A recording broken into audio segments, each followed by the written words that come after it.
Mais uma vez, que já se passa, cada um que se encontra na casa do Senhor nosso Deus. Convido você a abrir mais uma vez a tua Bíblia, a palavra de Deus, em Malaquias, que é o livro que nós estamos expondo nestes domingos, começando no domingo passado. Malaquias no capítulo 2, nós vamos fazer a leitura do capítulo 2, mas permaneça com a sua Bíblia aberta, né? Permaneça com a sua Bíblia aberta, nós vamos fazer a leitura dele de forma alternada de todo este capítulo. Diz assim: agora, ó sacerdotes, para vós outros é este mandamento.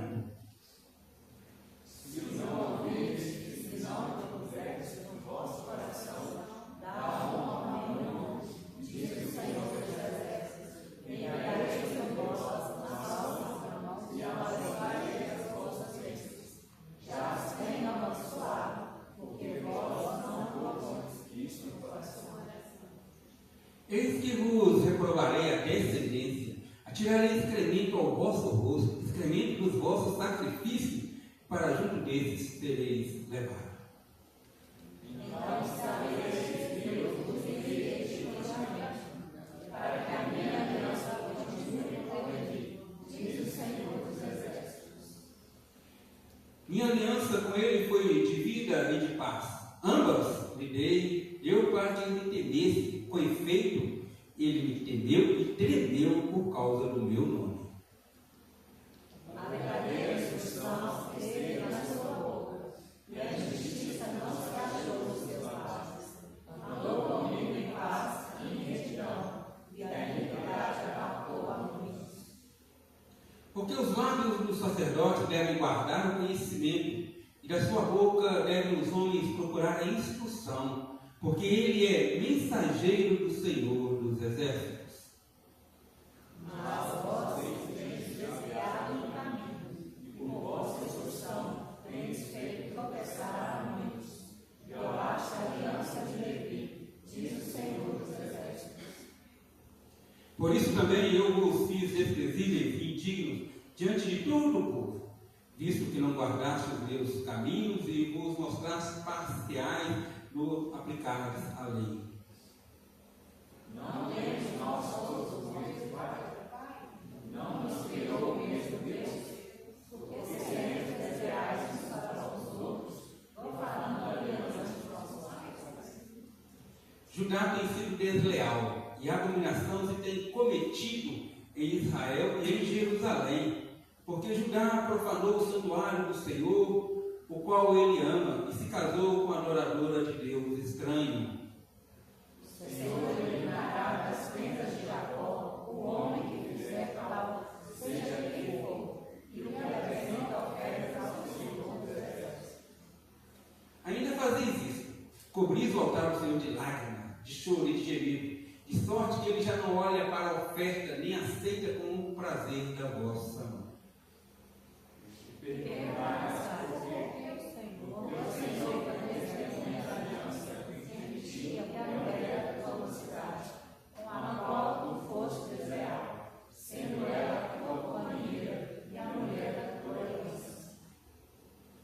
Não fez o Senhor mesmo que havendo nele um pouco de espírito? E por que somente um? Ele buscava a descendência que prometera. Portanto, cuidai de vós mesmos, e ninguém seja infiel para com a mulher da sua mocidade. Porque o Senhor Deus de Israel disse que odeia o repúdio, e também aquele que cobre de violência as suas vestes, diz o Senhor dos Exércitos. Portanto, cuidai de vós mesmos, e não sejais infiéis. Enfadai-vos o Senhor com as vossas palavras, e ainda dizeis: em que nos enfadamos? Nisto que pensais, qualquer que faz mal passa por bom aos olhos do Senhor, e desse é que ele se agrada. Ou, onde está o Deus do juízo? Fala o Senhor aos nossos corações neste momento, Deus, a começar pela minha vida, e assim ao coração de todos presentes aqui nesta noite. Nós oramos e pedimos em nome de Jesus Cristo, nosso Senhor e suficiente Salvador. Amém. Amém. Irmãos, nós começamos então no domingo passado falando sobre o culto em Malaquias. E o culto, de uma forma geral, vamos dizer assim, nessa série de mensagens, um tema, o culto é uma expressão da relação entre o homem e o Senhor, entre cada um de nós e o nosso Deus. Eu falando no domingo passado que o culto é uma expressão do amor que você tem para com o Senhor. Então, falamos também que se você realmente ama a Deus, você vai sentir desejo de cultuar a Deus. Não só em casa, no seu particular, com a sua leitura da Bíblia, com a sua oração, com as músicas que você canta, com o seu proceder correto, mas também em comunhão com os irmãos. Por isso, não podemos deixar então de congregar. E que muitas pessoas começam a questionar o amor de Deus, porque muitas das vezes deixam de cultuar a Deus. E quanto mais eu deixo de cultuar a Deus, mais vai vir ao meu coração dúvidas. E por falar em dúvidas, existe alguém em toda essa atmosfera que é especialista em lançar dúvidas no coração do homem: Satanás. A primeira vez que ele fez isso com excelência foi lá no Éden, quando ele vê Eva provavelmente admirando aquela árvore, o fruto do conhecimento do bem e do mal. Ele chega: não é assim que Deus disse. Pronto. A dúvida estava lançada no coração de Eva. Eva cedeu àquela tentação e, claro, ao desejo do coração. Ela comeu do fruto, deu a Adão, que também tomou e comeu, e os dois então caíram em pecado. Os dois foram disciplinados por Deus, porque lembra do ano passado? Deus disciplina todo aquele a quem ama, assim como o Pai disciplina os filhos. Desde então, irmãos, Satanás, o inimigo do povo de Deus, o inimigo de nossas almas, ele continua com a sua artimanha, com a sua astúcia, lançar dúvida aos corações.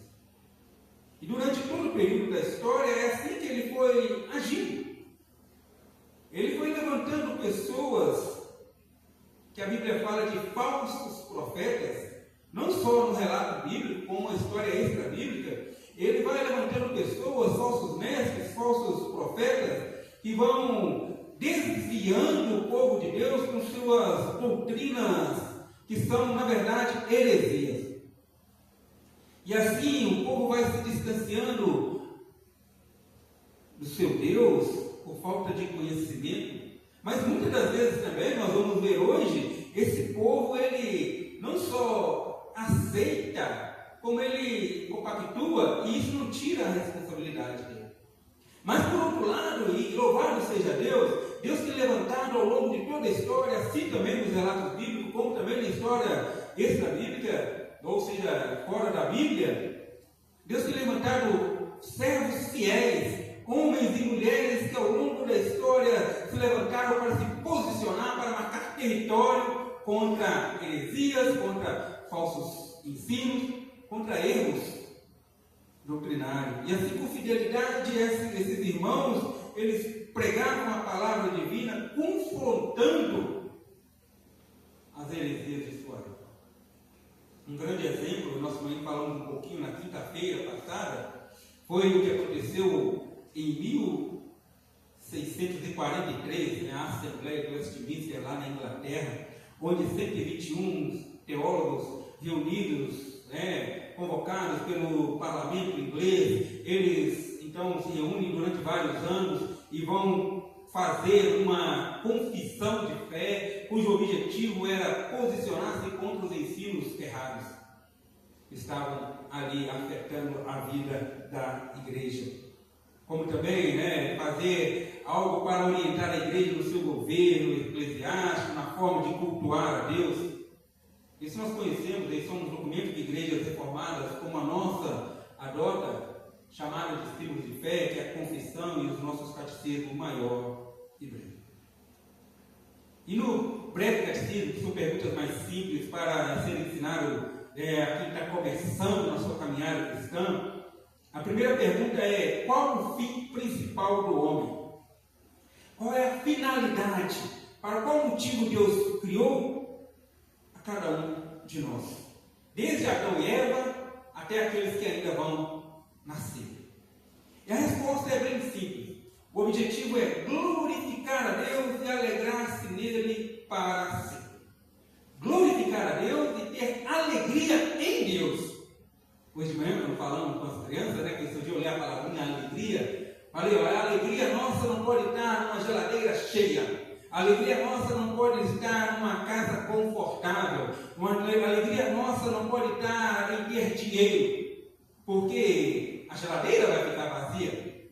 A casa, por algum motivo, ela pode deixar de ser confortável ou agradável. O dinheiro pode acabar diante de crises econômicas que vêm e vão. Mas quando a alegria do homem é centrada no Senhor, como também falamos no domingo passado, por ele ser imutável, a alegria é para sempre. E aí a palavra de Deus vai falar assim: alegrai-vos no Senhor. Outra vez eu digo, alegrai-vos no Senhor. Nós somos criados para glorificar a Deus. Romanos 11:36, é o verso que nós acabamos de cantar. A Ele a glória para sempre, por toda a eternidade. Amém. Romanos 14, o texto que nós lemos no início, versos 7, 8 e 9, Paulo falando que nós somos criados, lembra? Para glorificar a Deus. Portanto, quer morramos, quer vivamos. E lá em 1 Coríntios, no capítulo 10, verso 1, vai falar: você quer, se você comer, se você beber, seja o que você for fazer, fazei tudo para a glória de Deus. Então, ao pegar um simples alimento, agradeça a Deus. Obrigado, Senhor, por este alimento. Antes de deitar, obrigado, Senhor, porque eu tenho uma cama para deitar. São formas, a gratidão é uma forma de glorificar o nome de Deus. De agradecer. Não só no momento de fartura, mas também no momento de escassez, quando Paulo diz ali em Filipenses, no capítulo 4, Irmãos, quando nós olhamos para o nosso texto base aqui de Malaquias, nós vamos perceber, mais uma vez, que Deus está chamando o seu povo para corrigir as falhas no culto. Se primeiro o culto era uma expressão de amor, hoje nós vamos ver que o culto é uma responsabilidade que eu tenho diante de Deus e para com Deus. É uma responsabilidade que você tem diante de Deus e para com Deus. Aqui Deus, por meio do profeta Malaquias, ele vai chamar o povo à sua responsabilidade para o culto. Vocês não estão sendo responsáveis no culto. Vocês estão fazendo o culto de qualquer maneira. E assim Deus vai corrigindo o povo. O povo que estava fazendo um culto sem vida, um culto sem graça, vamos dizer assim, mas não graça para nós. Tem a graça de Deus, porque afinal de contas é um culto que não agradava a Deus. Então Deus está chamando para um culto, mas um culto com responsabilidade. O que é um culto responsável? Porque Deus exige que nós façamos um culto com responsabilidade. E quais são as consequências de quando nós não fazemos o culto da forma como Deus exige de nós?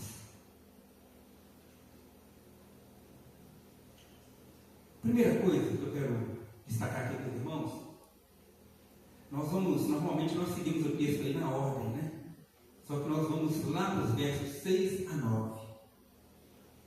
Nos versos 6 a 9, nós vamos ver que a responsabilidade para com o culto, ela foi negligenciada. Negligenciada. Primeiro, para que nós possamos ser responsáveis por algo, nós precisamos ser ensinados. Porque você não pode cobrar algo de uma pessoa se você primeiro não ensinar essa pessoa. Então não podemos chegar e falar assim, que o culto foi irresponsável ou não foi agradável a Deus, se primeiro não ensinarmos. E essa é uma preocupação que nós temos tido desde o primeiro dia que aqui chegamos. De ensinar ainda mais, somar com os irmãos, para que juntos nós possamos prestar a Deus um culto responsável, de forma que agrade ainda mais ao nosso Deus. E a instrução para o culto, ela vem da palavra, da própria palavra de Deus. Veja que o verso 6 fala assim: a verdadeira instrução esteve na sua boca. Aqui Deus está referindo aos sacerdotes, é verdade. A instrução foi dada por Deus para que o culto fosse realizado conforme a sua vontade. Mas acontece que essa instrução foi negligenciada. Essa instrução, ela foi deixada de lado. E aí, irmãos, assim o povo foi se afastando do Senhor. Mas quando nós prestamos um culto de acordo com a instrução do nosso Deus, de acordo com a instrução da sua palavra, veja o que diz a sequência do verso 6. A verdadeira instrução esteve na sua boca, e a injustiça não se achou nos seus lábios. Ou seja, quanto mais nós cultuamos a Deus de acordo com a vontade dele, mais praticantes da justiça nós nos tornamos. Porque o nosso Deus, ele é justo, então nós vamos ainda mais aprender dele com ele mesmo, por meio da sua palavra. E o verso continua dizendo, né, que um culto de acordo com a instrução de Deus, ela nos afasta da iniquidade, e da iniquidade apartou a muitos. O culto de acordo com a instrução de Deus nos faz andar em paz com o próprio Deus. E terrível coisa é ter Deus como inimigo. E Lucas está registrado assim: horrível coisa é cair na mão de Deus vivo. Não queiramos ter Deus como nosso inimigo, porque só um breve pensamento dele nós seríamos fulminados. Eles têm a instrução, mas não apenas a instrução, eles têm um bom exemplo. Veja que o verso 7 diz: porque os lábios dos sacerdotes devem guardar o conhecimento, e da sua boca devem os homens procurar a instrução. Porque o sacerdote, ele é mensageiro do Senhor dos Exércitos. A quem está referindo, né, os sacerdotes ali para o meio do povo. E essa mensagem ali era entregue para os sacerdotes tinham por dever ensinar o povo. E veja que nos versos anteriores, nós vamos passar por eles, Deus está fazendo referência à tribo de Levi, aos sacerdotes, e falando que eles obedeceram, que eles cumpriram a ordem do Senhor, a instrução do Senhor, e por isso eles andaram em paz com o Senhor. Ou seja, o povo naquele momento, eles sabiam dos bons exemplos, eles sabiam das instruções, dos bons exemplos, do que eles tinham que fazer. Mas eles estavam negligenciando. Eles faziam o que queriam. Verso 8. Mas vós tendes desviado do caminho, e por vossa instrução, e isso acontece, né? As pessoas não estão mais preocupadas, em grande parte, não mais fazem o culto de acordo com a vontade de Deus, mas fazem o culto de acordo com a própria vontade. Espera aí, nós temos que fazer um culto que vai encher a igreja, nós temos que trazer atrativos para a igreja, para que a igreja esteja cheia. E aí, a igreja realmente pode encher? Enche. Mas aí a novidade, ela vai deixando de ser novidade, e de repente tem que pensar outra novidade. E agora? Mas tem que ser uma novidade melhor que a outra, porque senão as pessoas não voltam. Mas o culto é de acordo com a instrução que Deus nos dá. E aqui o profeta está falando, né? A mensagem de Deus é: vocês estão fazendo culto por vossa própria instrução, e com isso vocês têm feito muitos tropeçarem. Muitos tropeçarem, porque as pessoas chegam no culto, e o culto também, irmãos, é um momento em que nós vamos aprender mais a vontade de Deus para as nossas vidas. E toda negligência, ela traz consequência. Verso 9. Veja só. Como consequência, eu vos fiz desprezíveis e indignos diante de todo o povo, visto que não guardaste os meus caminhos e vos mostraste parciais no pecado alheio. Quando nós negligenciamos a instrução de Deus, Deus traz juízo sobre as nossas vidas.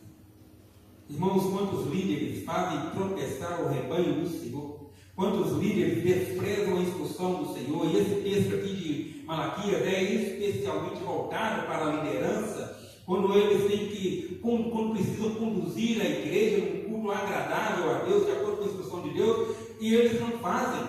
eles fazem de acordo com suas próprias vontades, e assim eles fazem muitos tropeçarem, e assim eles vão negligenciando, e a igreja junto também vai negligenciando o culto verdadeiro a Deus.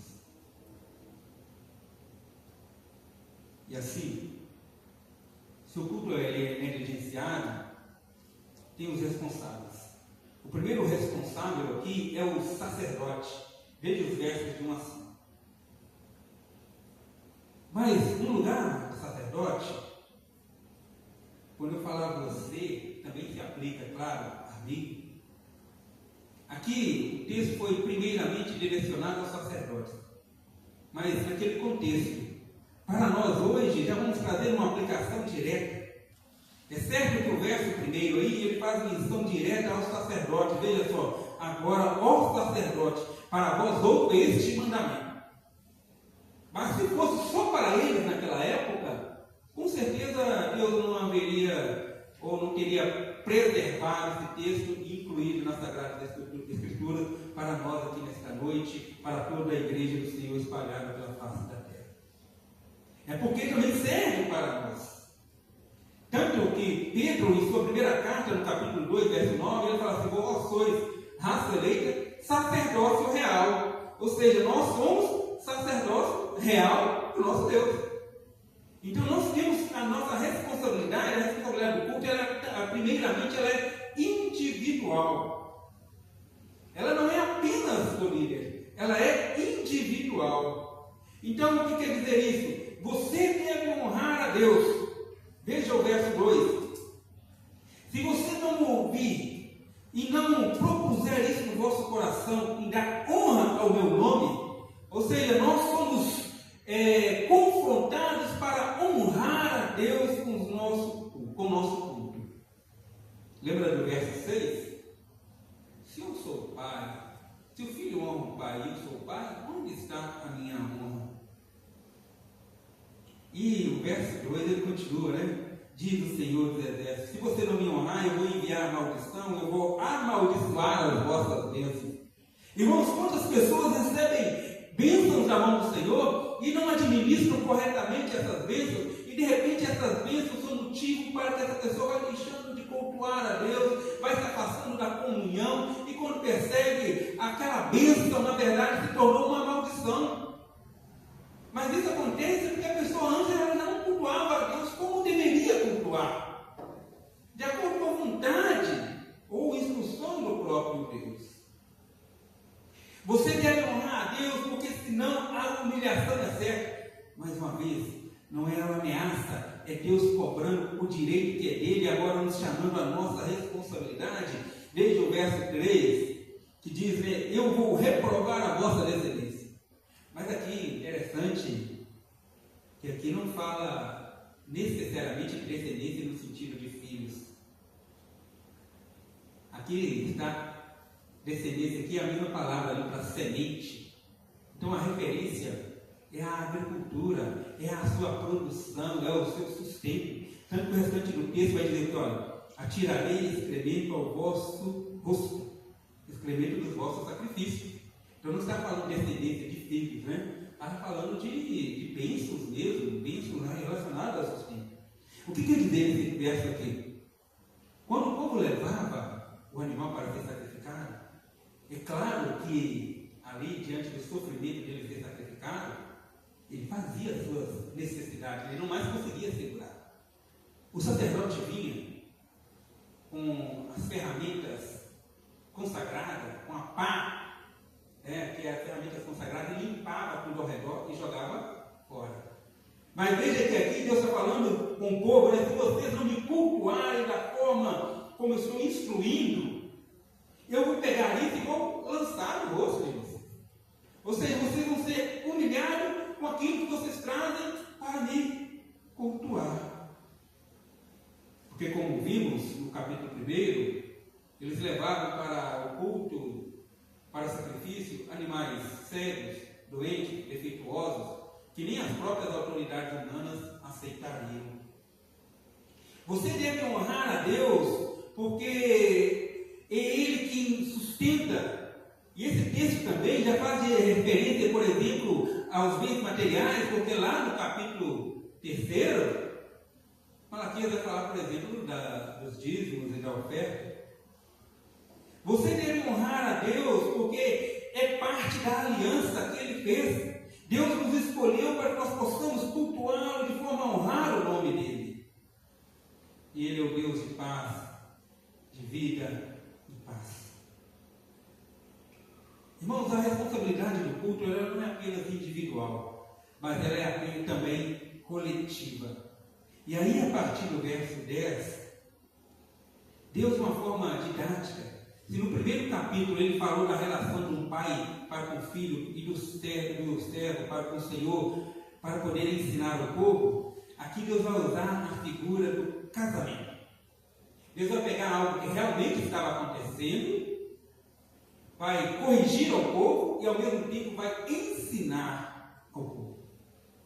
O verso 10, não temos todos nós o mesmo Pai, é uma referência à criação, onde Deus criou o homem e a mulher, os dois à sua imagem e semelhança. Deus está aqui então condenando a deslealdade. O que estava acontecendo?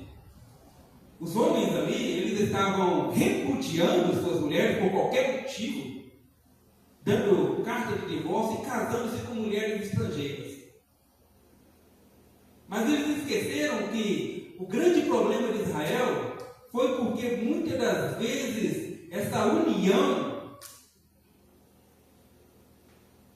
trouxe prejuízos para Israel. Dois casos mais marcantes, né? Salomão, que foi fazendo os seus acordos políticos e assim casando, e foi levantando altar para cada uma das suas esposas, altares aos deuses estranhos, e Acabe, que casou-se com Jezabel, terrível, aquela que assassinava os profetas, aquela que jurou de morte o profeta Elias. Então Deus está condenando isso. Deus está falando para eles: vocês estão sendo desleais com a mulher da sua mocidade. Vocês se casaram e agora vocês estão desprezando a mulher com que vocês casaram, estão tomando esposa no meio de povos estranhos, de deuses estranhos, e isso vai prejudicar o culto. E isso tem prejudicado o culto, porque aí passam a trazer, irmãos, acessórios, imaginações humanas para dentro do culto, que não faz parte do culto ao nosso Deus.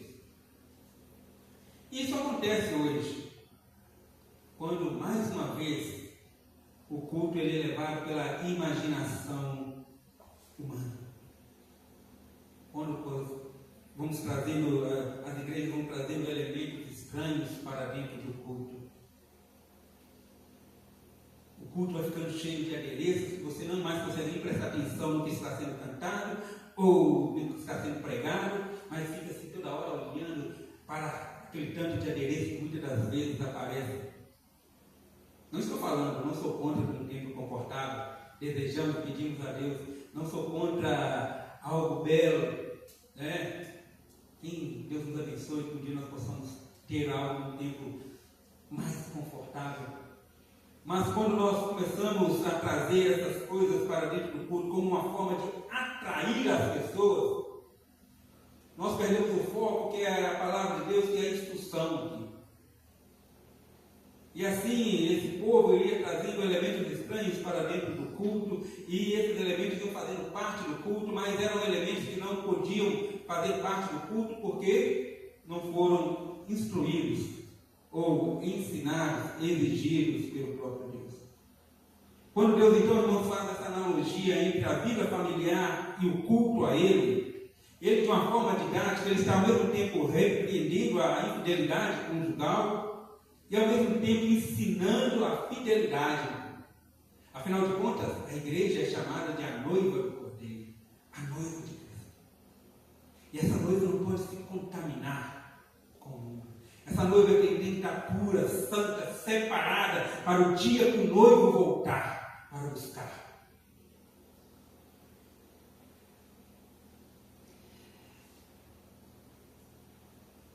Irmãos, Um relacionamento vivo com o Senhor é extremamente essencial para nós, se nós desejamos colher os frutos da aliança que Ele fez conosco.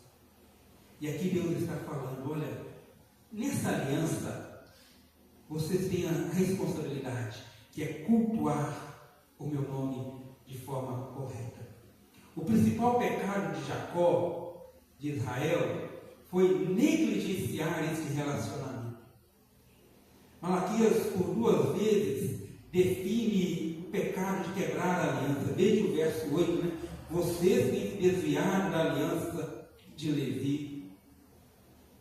E no verso 10, mais uma vez, né? Vocês profanaram a aliança que fez com seus pais. O culto que agrada a Deus, o culto responsável a Deus, é claro que ele é responsável para com Deus, é claro que ele não é um culto apático.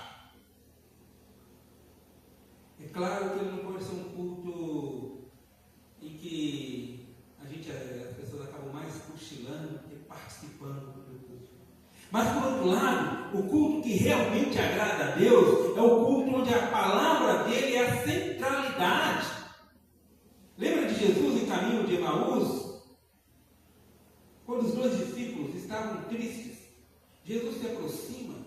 Por que vocês estão tristes? Você não sabe, você estava em Jerusalém, não viu os acontecimentos? O que aconteceu a Jesus de Nazaré? Nós pensávamos que ele queria restaurar Israel, mas agora já é o 3º dia que ele morreu. É bem certo que algumas mulheres foram ao túmulo e viram e disseram que ele não está lá, que ele está vivo. E Jesus começa a falar para eles, desde o Antigo Testamento, tudo a respeito dele mesmo, e que essas coisas deveriam acontecer. Quando eles chegam próximo do caminho da casa, entra, passa a noite conosco. Jesus entra, ali no final de Lucas, no capítulo 23, e eles vão alimentar e vão agradecer. Jesus vai dar graças. E quando Jesus ora, parte o pão, eles reconhecem, é Jesus. E Jesus come. E mais que depressa, eles tinham acabado de chegar de viagem, eles voltam para Jerusalém e falam assim, por acaso não nos ardia o coração enquanto ele nos expunha as Escrituras? Então o culto que realmente agrada a Deus, irmãos, é o culto onde a palavra dele é a centralidade. Onde a palavra dele é exposta, pregada com fidelidade, não só na mensagem, mas também nas músicas que nós cantamos. Todas as músicas que nós cantamos tem que apontar para o nosso Criador. Todas as músicas que nós cantamos tem que apontar para a obra salvadora de Jesus Cristo. E nós só vamos conseguir ser responsáveis com o culto quando nós olhamos para a Escritura. Isso aqui vai agradar a Deus? Isso aqui está de acordo com a palavra de Deus? Por isso, o culto que agrada a Deus não é aquele culto que está todo mundo pulando, batendo palma, ou também não é aquele culto que está todo mundo sentado, cantando. O culto que agrada a Deus é aquele culto que é baseado na palavra dele, na instrução dele. Esse é o nosso dever. E Deus tem nos dado a oportunidade de conhecer cada vez mais da palavra dele. Tanto que lá em Deuteronômio, no capítulo 6, verso 5, fala que nós devemos amar a Deus sobre todas as coisas, com todo o seu entendimento, com toda a sua força, com todo o seu coração. E logo em seguida vai falar assim, e as palavras que hoje te ordeno, você tem que guardar no seu coração. Ou seja, primeiro você guarda no seu coração, para depois você ensinar. É por isso que aqui o profeta primeiro fala com os sacerdotes, mas depois vai em direção ao povo. É por isso que nós, primeiro, para cultuarmos a Deus e mostrarmos realmente ao Senhor, eu amo tanto o Senhor, que o meu desejo é cultuar o Senhor cada vez mais, da forma que agrada ao Senhor. E quando eu faço isso, isso vai se refletir quando nós nos juntamos aqui em comunhão. Então, para que um culto aqui seja um culto que realmente agrade a Deus, primeiro começa na minha vida, na sua sua vida. É só assim. Quantos que infelizmente chegam e falam assim, mas o culto hoje não me agradou. Às vezes a pessoa fala isso porque alguma coisa no culto confrontou, né? Incomodou. Ou realmente esperava que o louvor cantasse uma música que ela gosta. Ou esperava que o pregador falasse apenas de bênçãos, apesar de tudo é bênção, mas de milagres, de prosperidade, de facilidade. Mas nós estamos aqui, irmãos, primeiro para ouvir a palavra de Deus. Como cultuar a Deus? Porque o culto é uma expressão do nosso amor para Deus. Se nós amamos alguém, nós queremos nos dedicar mais a essa pessoa. De uma forma responsável. Assim é para com Deus. Assim é para com Deus. Que Deus nos abençoe, que essa palavra possa ser aplicada ao seu coração nesta noite. Vamos cantar mais uma vez aí a glória? Vamos cantar